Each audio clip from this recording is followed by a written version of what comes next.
students, today we are going to discuss about the topic of satellite. Chapter name is gravitation and the topic is satellite.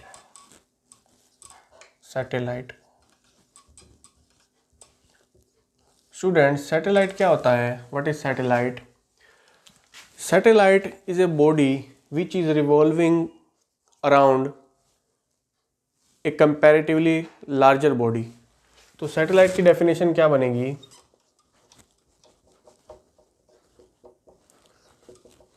Satellite is a body which is continuously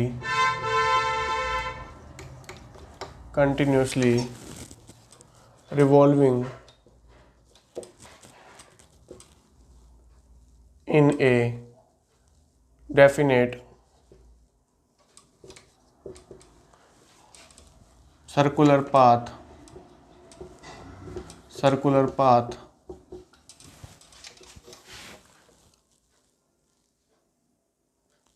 around a comparatively much larger body. Students, satellite क्या होता है? Satellite एक ऐसी body को कहते हैं जो कि कंटिन्यूसली रिवॉल्व कर रही है सर्कुलर पाथ पे, किसके अराउंड? एक मच लार्जर बॉडी, उस बॉडी से ज़्यादा हैवी बॉडी के अराउंड कोई बॉडी अगर रिवॉल्व कर रही है तो रिवॉल्व करने वाली बॉडी को क्या बोलेंगे? सैटेलाइट बोलेंगे। जैसे हमें पता है कि अर्थ का नेचुरल सैटेलाइट क्या है? मून है। मून क्या है? Moon is a, for example, moon is a natural satellite of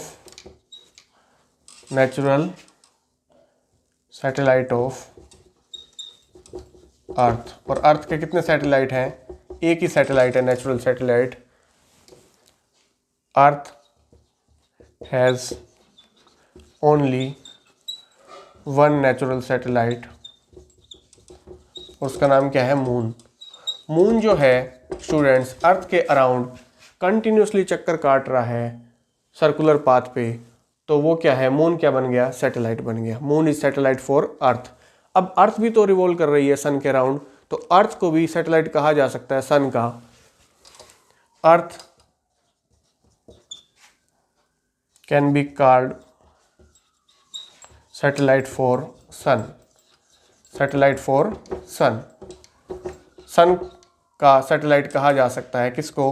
earth को सन का सैटेलाइट कहा जा सकता है, क्योंकि अर्थ और अदर प्लैनेट भी रिवॉल्व कर रहे हैं सन के अराउंड, तो उनको भी सन का सैटेलाइट कहा जा सकता है। तो सैटेलाइट हमें समझ आ गया कि सैटेलाइट क्या होता है, यानी कि उपग्रह। इसको हिंदी में क्या बोलते हैं? उपग्रह। तो अर्थ के कितने उपग्रह हैं? एक उपग्रह है मून। नेचुरल सैटेलाइट क्या है? एक।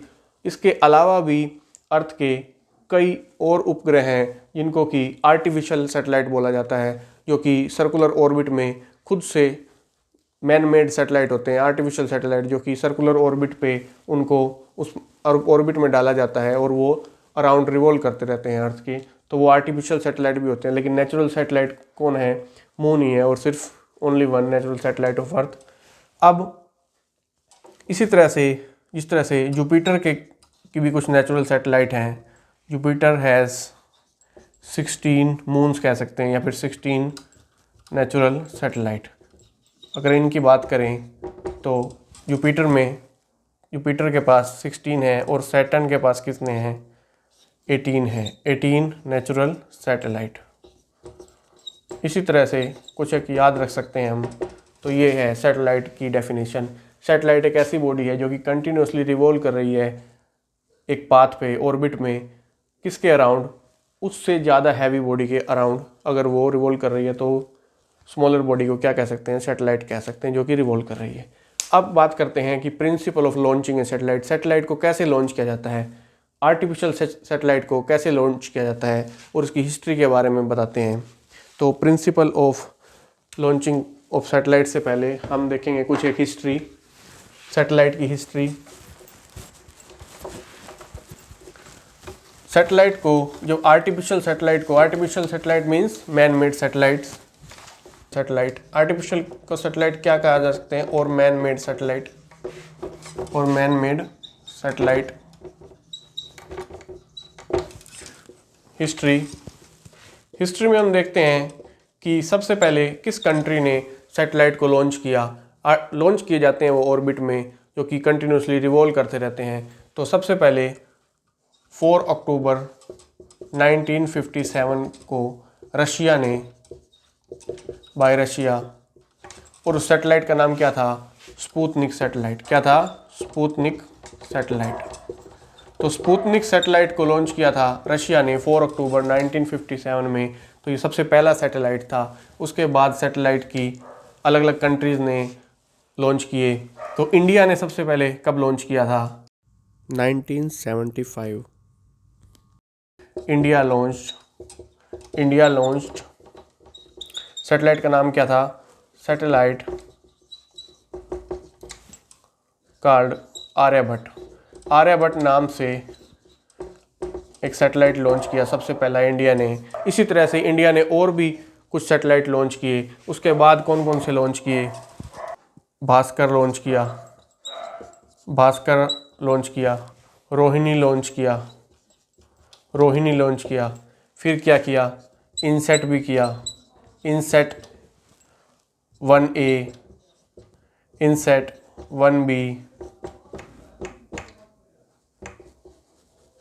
इनसेट बी। इनसेट का क्या मतलब है, इंडियन नेशनल सैटेलाइट सिस्टम। कुछ एक फुल फॉर्म देख लेते हैं।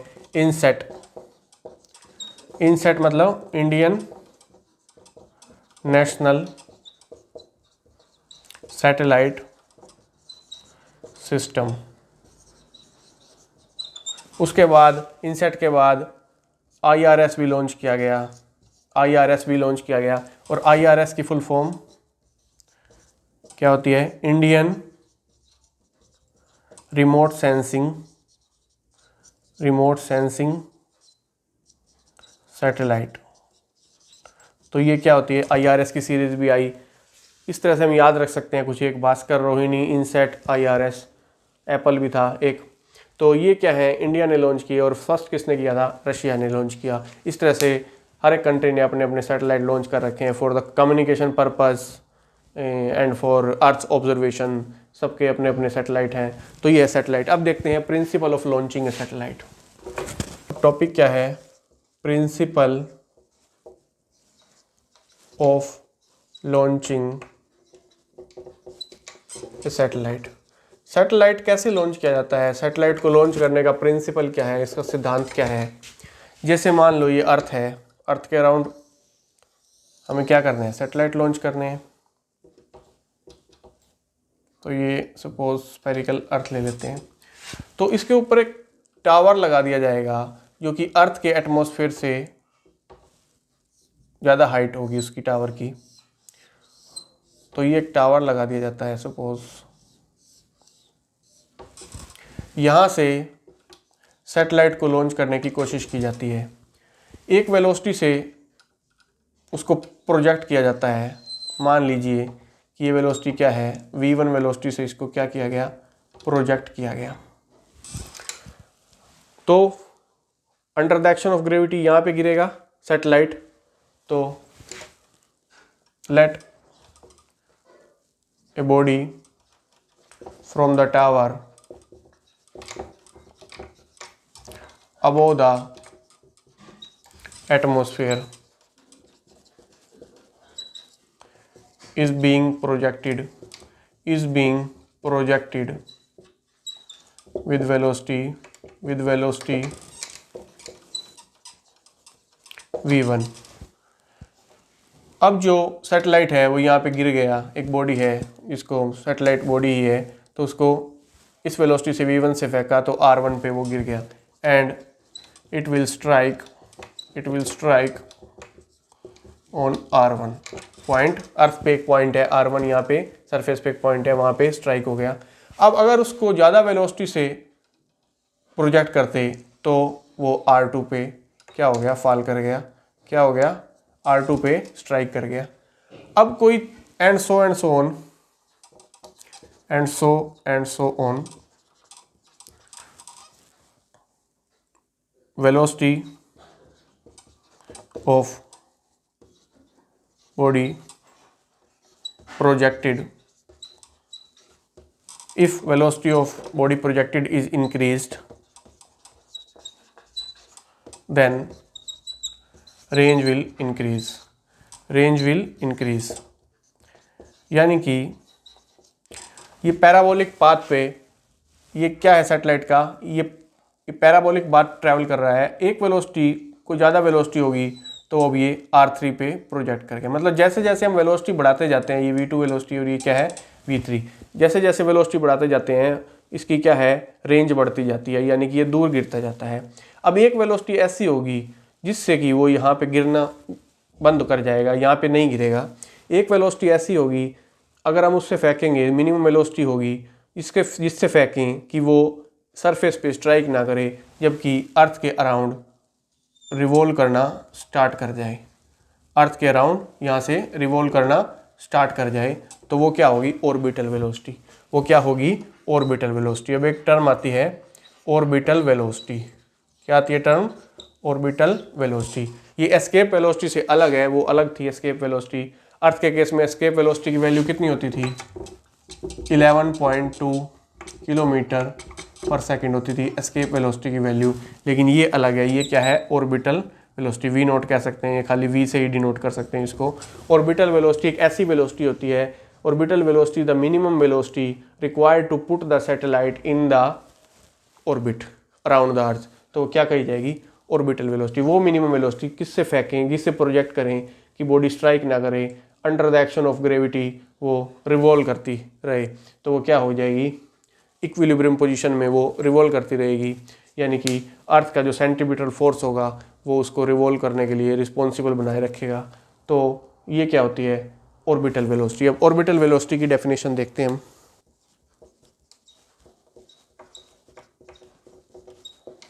ऑर्बिटल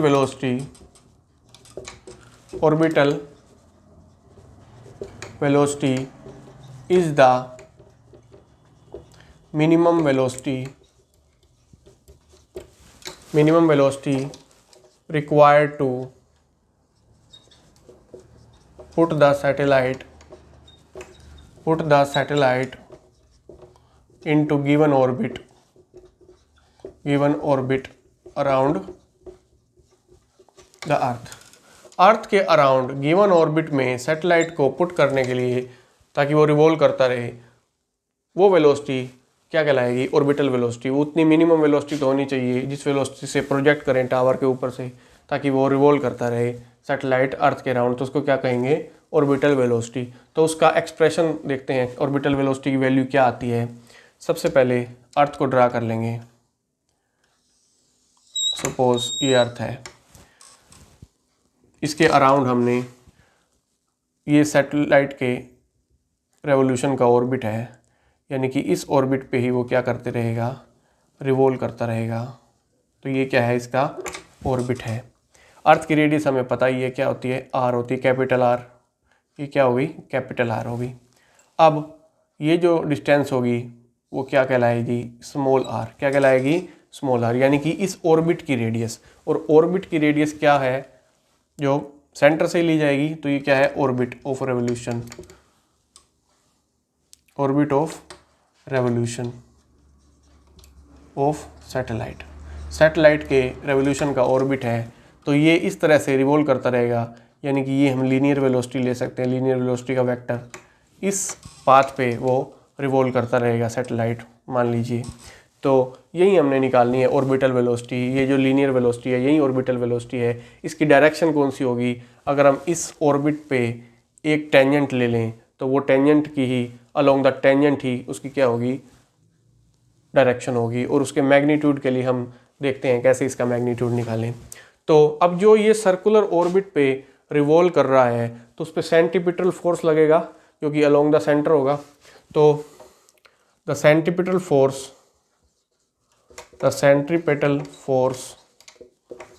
सर्कुलर मोशन में लगता है। Centripetal force required to required to keep the body in orbit। कितना होता है सेंटीपिटल फोर्स, mv²/r, यानी m किसका, स्मॉल m, जो उस बॉडी का मास होगा, मतलब सैटेलाइट का मास, और v वेलोसिटी, यही v वेलोसिटी क्या है, ऑर्बिटल वेलोसिटी है, v²/r। r क्या है, उसकी रेडियस, ऑर्बिट की रेडियस, याद रखिए स्टूडेंट, ऑर्बिट की रेडियस, ना कि अर्थ की रेडियस, ये क्या है, ऑर्बिट की रेडियस। अब ग्रेविटेशनल पुल भी लगेगा इस पे, अर्थ के द्वारा, सैटेलाइट पे, gravitational pull by the earth on the body, on the satellite कह सकते हैं। कितना होगा, G capital M small m by r², ये क्या होगा, ग्रेविटेशनल फोर्स है, G(m)/r², दोनों क्या हो जाएंगे, इक्वल है, दोनों क्या है, फोर्स इक्वल है, तो यानी कि mv²/r is equal to Gm(m)/r²। Small m से स्मॉल m कैंसिल हो गया, एक r से एक r कैंसिल हो गया, तो क्या हो गया, ऑर्बिटल वेलोसिटी की वैल्यू क्या आ गई, इधर स्केयर है तो इधर आके क्या हो सकता है, स्केयर रूट हो सकता है, क्या हो सकता है, स्केयर रूट हो सकता है। Gm क्या होता है, Gm हमें पता है क्या होता है, gr² होता है। ये कैसे पता हमें, क्योंकि g की वैल्यू हमें पता है, Gm/r² होती है। एक्सेलरेशन ड्यू टू ग्रेविटी की वैल्यू क्या होती है, is equal to universal gravitational constant mass of earth divided by में अर्थ की रेडियस का स्क्वायर। तो Gm किसके इक्वल हो गया, gr² के, और r किसके इक्वल है, r+h कर सकता हूँ मैं, स्मॉल r को क्या लिख सकता हूँ, r+h। h क्या है, वो हाइट है, इस हाइट पे सैटेलाइट रिवॉल्व करेगा, यानी कि ये हाइट ले सकते हैं, इस तरह भी हाइट कह सकते हैं, ये भी हाइट है, और ये भी क्या है, ये भी हाइट ही है। तो इस तरह से r+h हो जाएगी। h हाइट क्या है, उस ऑर्बिट की सरफेस से हाइट है, h हाइट दूरी, और r क्या है, रेडियस ऑफ अर्थ। अब ये क्या हो जाएगा, स्क्वायर से स्क्वायर रूट कैंसिल हो जाएगा, तो ऑर्बिटल वेलोसिटी किसके इक्वल आ गई, r बाहर आ जाएगा, ये r बाहर आ जाएगा, Gr+h। तो ये क्या हो जाएगी, ऑर्बिटल वेलोसिटी की डेरिवेशन हो जाएगा, क्या हो जाएगा, ऑर्बिटल वेलोसिटी का डेरिवेशन। अगर रेडियस ऑफ अर्थ दी हुई है G9.8 होती है, और हाइट दी हुई है कि भाई इस ऑर्बिट का, यानी कि साइज दिया हुआ है, अगर पूरा का पूरा साइज दिया हुआ है तो ये स्मॉल r में पुट कर देंगे, अगर हाइट दी हुई है तो इस फॉर्मूला में पुट कर देंगे, तो ये हमारी क्या आ जाएगी, ऑर्बिटल वेलोसिटी ऑफ सैटेलाइट। जो ऑर्बिटल वेलोसिटी है, ऑर्बिटल वेलोसिटी वो क्या है, Gm/r, Gm/r है, इतनी थी, और ये क्या थी, इसको हम इस तरह से भी लिख सकते हैं, r+h लिख सकते हैं, इस तरह से भी हमने लिखा। तो ऑर्बिटल वेलोसिटी स्टूडेंट्स किस किस पे चीज़ पे डिपेंड कर गई, सबसे पहले ऑर्बिटल वेलोसिटी सैटेलाइट के मास पे डिपेंड नहीं करती, यहाँ पे कहीं स्मॉल m दिख रहा है, हमें नहीं दिख रहा, तो सैटेलाइट के मास पे डिपेंड नहीं करती। तो क्या है, पहला point, orbital velocity does not depend upon mass of satellite, satellite के मास पर डिपेंड नहीं करती, यानी कि स्मॉल m पे डिपेंड नहीं करती, इस तरह लिख सकते हैं, सैटेलाइट के मास पे डिपेंड नहीं करती ऑर्बिटल वेलोसिटी। सेकंड में क्या है स्टूडेंट्स, किस पे डिपेंड करती है, अर्थ के मास पे करती है, अर्थ की रेडियस पे करती है। तो orbital velocity depends upon mass of earth and size of earth and the height above surface of earth, इन चीज़ों पे क्या करती है, वो डिपेंड करती है। और जैसे जैसे हाइट ज़्यादा होती जाएगी ऑर्बिटल वेलोसिटी की वैल्यू कम होती जाएगी, यानी कि अगर वो ऑर्बिट अर्थ से दूर है तो उस केस में क्या हो जाएगी, ऑर्बिटल वेलोसिटी की वैल्यू कम होती जाएगी, ठीक है। तो अगर वो orbit, if the orbit is far away from the earth then the orbital velocity will decrease. तो ये लिख सकते हैं थर्ड पॉइंट में,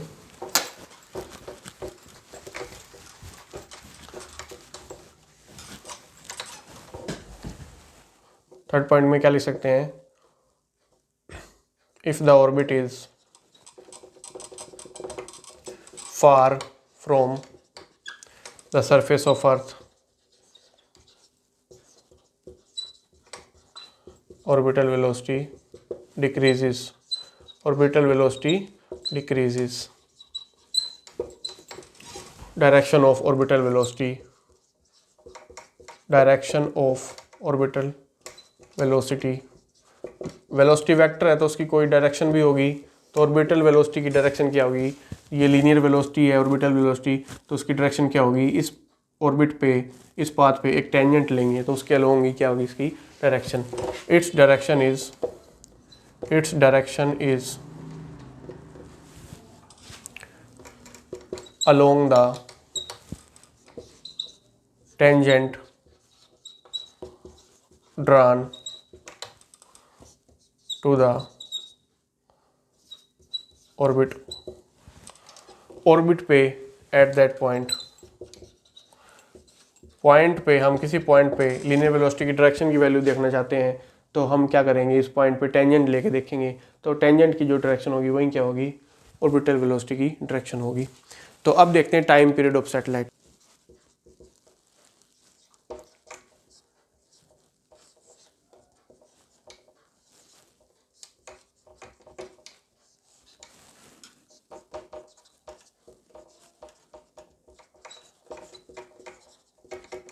स्टूडेंट्स अब देखते हैं time period of satellite, capital T से डिनोट करते हैं टाइम पीरियड को।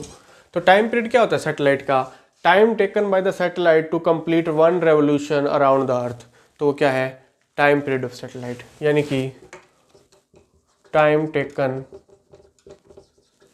Bye the satellite to revolve once around the earth, once around the earth is called capital T, यानी कि टाइम पीरियड। अब वेलोसिटी क्या होती है स्टूडेंट्स, वेलोसिटी की वैल्यू क्या होती है, वेलोसिटी यानी कि यहाँ पे क्या हो जाएगी orbital velocity v, distance travelled by satellite, distance travelled by satellite यानी कि सैटेलाइट ने कितनी डिस्टेंस ट्रेवल की, डिवाइडेड बाय में time period, time taken bye satellite, एक चक्कर काटने में कितना टाइम लगा, कैपिटल टी टाइम पीरियड, यही टाइम पीरियड है, तो यानी कि 2 पाई आर डिवाइडेड बाय में कैपिटल टी, और ये क्या है v, तो t निकालना हो हमने तो कैसे निकालेंगे, 2 pi R by we, v क्या है ऑर्बिटल वेलोसिटी, ये रही ऑर्बिटल वेलोसिटी। यहाँ ऑर्बिटल वेलोसिटी की वैल्यू पुट कर सकते हैं तो कितनी आएगी 2 पाई आर, और इसकी वेलोसिटी क्या है gm बाय आर, उसका स्क्वायर रूट क्या है, स्क्वायर रूट, स्क्वायर ऊपर चला जाएगा, ये 2 pi r, r by g m, r by g m इस तरह से आ सकता है। अब तो ये क्या आ गई इसकी ऑर्बिटल वेलोसिटी आ गई, क्या आ गई इसकी ऑर्बिटल वेलोसिटी। अब इसको आर को अंदर ले जाएंगे तो क्या हो जाएगा, 2 बार मल्टीप्लाई हो जाएगा, यानी आर क्यूब हो जाएगा अंदर जाके, तो ये क्या आ जाएगा आर क्यूब। आर को क्या लिख सकते हैं हम, अगर इसको आर प्लस एच लिख सकते हैं, और इसका क्यूब डिवाइडेड बाय में जी एम, क्या लिख सकते हैं जी एम, इस तरह से लिख सकते हैं हम इसको, क्या लिख सकते हैं इस तरह से लिख सकते हैं। तो ये क्या है हमारा टाइम पीरियड। इसको भी हम आगे लिखना चाहें तो जीएम को भी क्या लिख सकते हैं हम, जीएम को क्या लिख सकते हैं जी आर स्क्वायर, जीएम को क्या लिख सकते हैं जी आर स्क्वायर। अब ये स्क्वायर है, स्क्वायर रूट कैंसिल हो जाएगा, आर बाहर आ जाएगा, तो क्या आ जाएगा टाइम पीरियड की हम वैल्यू देखें तो 2 पाई, अंदर जी ही रह जाएगा सिर्फ, आर प्लस एच का क्यूब डिवाइडेड बाय में जी, और यहाँ पे क्या आ जाएगा आर आ जाएगा, तो ये क्या आ जाएगा टाइम पीरियड की वैल्यू आ जाएगी, क्या आ जाएगी टाइम पीरियड की value T is equal to 2 pi by R, R plus H cube divided by में जी। देखो समझ आया कि नहीं, वेलोसिटी क्या होती है डिस्टेंस बाय टाइम, और ये टाइम पीरियड निकालना है 2 pi R by we, we की वैल्यू पुट कर देंगे ऑर्बिटल वेलोसिटी की, यहाँ पुट हो जाएगी, ये ऊपर चला जाएगा। अब आर बाहर है तो इसको अंदर ले लेंगे, 2 बार मल्टीप्लाई हो जाएगा, तो ये आर प्लस एच का क्यूब हो जाएगा। जी एम को हम क्या लिख सकते हैं जी आर स्क्वायर लिख सकते हैं, तो जी अंदर रह जाएगा, इसका स्क्वायर रूट है, स्क्वायर से स्क्वायर रूट कैंसिल हो जाएगा, ये आर एक बाहर आ जाएगा तो इसका स्क्वायर रूट हो जाएगा, तो ये इसका फॉर्मूला आ जाएगा टाइम पीरियड ऑफ सैटेलाइट का। अब इसी तरह से एल्टीट्यूड भी निकाल सकते हैं, यानी कि हाइट ऑफ सैटेलाइट भी निकाल सकते हैं। एल्टीट्यूड क्या होता है, जितनी हाइट पे वो ऑर्बिट है तो वो एल्टीट्यूड ऑफ सैटेलाइट भी हम निकाल सकते हैं या फिर हाइट बोल सकते हैं। Oh height of satellite above the earth surface. Altitude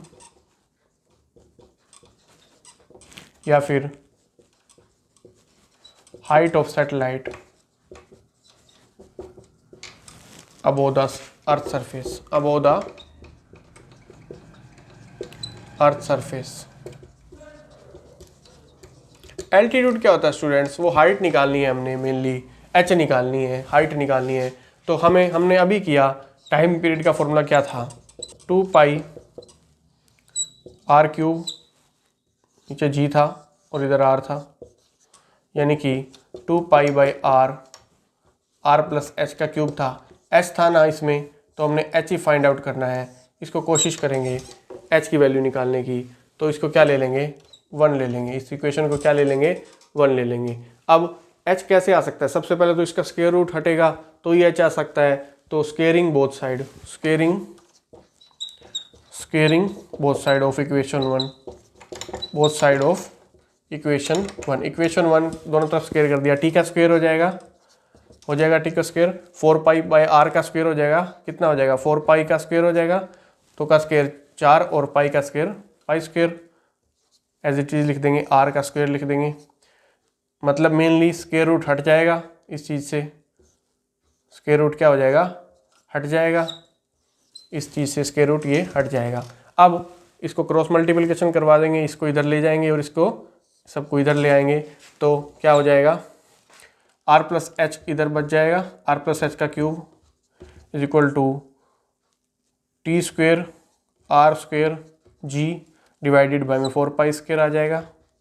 अब h को हमने अलग करना है। कैसे करें h को अलग? सबसे पहले तो क्यूब रूट करेंगे, taking cube root both side. तो क्यूब रूट जब हम करेंगे तो यहाँ लिख सकते हैं taking cube root both side, taking cube root both sides, दोनों तरफ क्यूब रूट करेंगे तो ये तो r प्लस एच हो जाएगा, क्योंकि जब 1/3 से इसको करेंगे तो 3 से 3 कैंसिल और इसका 1/3 हो जाएगा। इस टर्म का क्या हो जाएगा? 1/3 हो जाएगा। क्या हो जाएगा? 1/3 हो जाएगा, 1/3 हो जाएगा। अब h की वैल्यू कैसे फाइंड आउट करें हम? h की वैल्यू हम फाइंड आउट करेंगे, r को उधर ले जाएंगे। क्या ले जाएंगे? r को इधर, 4 पाई स्क्वायर 1/3 माइनस r को इधर ले जाएंगे तो h की वैल्यू हमारी आ जाएगी। ये क्या है? Height of. इसी तरह से हमने करके छोड़ देनी है। डेरिवेशन में अगर वैल्यूज पूछता है पुट करने के लिए तो पुट कर देंगे। r की वैल्यू गिवन होगी तो g की वैल्यू गिवन होगी, time period of revolution given होगा। अगर टाइम पीरियड का हमें पता है तो हमें हाइट का भी पता लग जाएगा। तो इस तरह से क्या है, इतना हम एक्सप्रेशन करके छोड़ देंगे। तो यही एक्सप्रेशन किसके लिए डेरिवेशन है? हाइट के लिए डेरिवेशन है। क्या है ये? हाइट के लिए डेरिवेशन है। अभी देखते हैं angular momentum of satellite.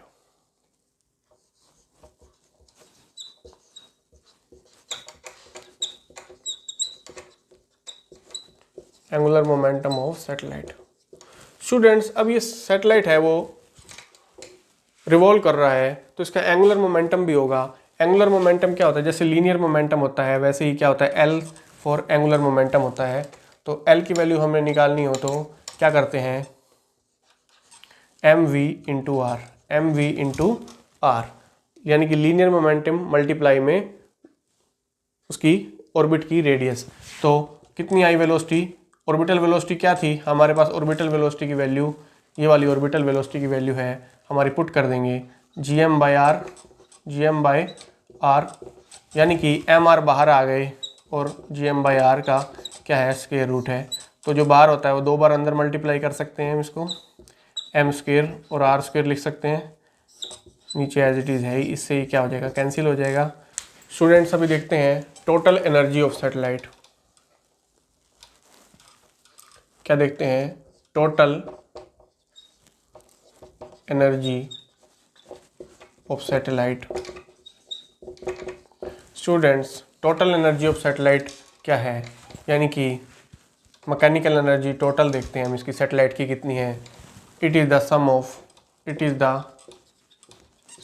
Some of kinetic energy and potential energy of satellite, यानी कि gravitational potential energy kinetic energy क्या है सैटेलाइट की, हाफ एम वी स्क्वेयर, क्या है हाफ एम वी स्क्वेयर, और वी क्या है ऑर्बिटल वेलोसिटी, वी क्या है ऑर्बिटल वेलोसिटी, वी क्या है ऑर्बिटल वेलोसिटी। ऑर्बिटल वेलोसिटी की वैल्यू कितनी थी हमारी, ऑर्बिटल वेलोसिटी की वैल्यू क्या थी, gm/r क्या थी, gm/r का रूट, तो वी स्क्वायर क्या हो जाएगा, gm/r का रूट का स्क्वायर हाफ एम, यानी कि स्क्वायर से स्क्वायर रूट कैंसिल हो जाएगा, तो gm/r, तो ये हो जाएगा हमारे पास gmm/2r, gmm/2r। तो ये क्या है काइनेटिक एनर्जी। अब पोटेंशियल एनर्जी निकालना चाहें तो ग्रेविटेशनल पोटेंशियल एनर्जी क्या होती है, सैटेलाइट की ग्रेविटेशनल पोटेंशियल एनर्जी पहले हम करवा चुके हैं, gravitational potential energy of body. अब इसके ग्रेविटेशनल पोटेंशियल में सैटेलाइट रिवॉल्व कर रहा है, तो यहाँ पे इसकी एनर्जी होगी वो क्या होगी, -gmm/r, हमें पता है यही होती है ग्रेविटेशनल पोटेंशियल एनर्जी, और ये काइनेटिक एनर्जी। तो टोटल एनर्जी E क्या हो जाएगी, U + K, U क्या है पोटेंशियल एनर्जी और K क्या है काइनेटिक एनर्जी, दोनों को ऐड कर देंगे, दोनों को ऐड किया हमने, प्लस gmm/2r, क्या हो जाएगा 2r। अब क्या हो जाएगा -gmm/2r, तो ये हमारे पास क्या आ जाएगी टोटल एनर्जी ऑफ सैटेलाइट, क्या आ जाएगी टोटल एनर्जी ऑफ सैटेलाइट। तो इतना आंसर हो जाएगा। G क्या है यूनिवर्सल ग्रेविटेशनल कांस्टेंट, M क्या है मास of earth small m, mass of satellite, और R क्या है ऑर्बिट की रेडियस, उस सैटेलाइट के रेवोल्यूशन के ऑर्बिट की रेडियस। तो ये हमारे पास आ जाएगी। R क्या है radius of orbit in which satellite revolves, M क्या है mass small m, mass of satellite, mass of satellite, capital M क्या है मास ऑफ अर्थ, मास ऑफ अर्थ। तो स्टूडेंट ये हमारे पास टोटल एनर्जी की वैल्यू आ गई। अब एक टर्म आती है binding energy of satellite. Students ये वो एनर्जी है जो कि सैटेलाइट के पास होगी जब वो यहाँ पे रिवॉल्व कर रहा होगा, तो इतनी एनर्जी उसके पास होगी। अगर इसको इस सैटेलाइट को इस ऑर्बिट से निकाल के इन्फिनिटी पे लेके जाना है तो हमें क्या करना पड़ेगा, वर्क करना पड़ेगा। क्यों वर्क करना पड़ेगा, क्योंकि हम ग्रेविटेशनल फोर्स के अगेंस्ट काम कर रहे हैं, ग्रेविटेशनल फोर्स के कारण ये रिवॉल्व कर रही है और हम इसको कहाँ लेके जा रहे हैं, इन्फिनिटी पे लेके जा रहे हैं। तो हमें इतना ही वर्क करना पड़ेगा उसकी एनर्जी के बराबर, ताकि वो उस ऑर्बिट से निकल के इन्फिनिटी पे चला जाए। तो बाइंडिंग एनर्जी ऑफ सैटेलाइट क्या होती है देखते हैं। Binding energy of satellite,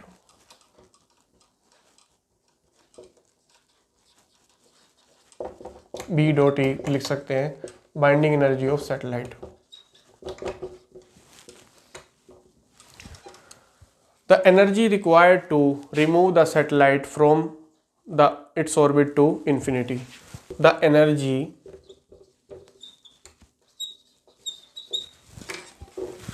required to remove the satellite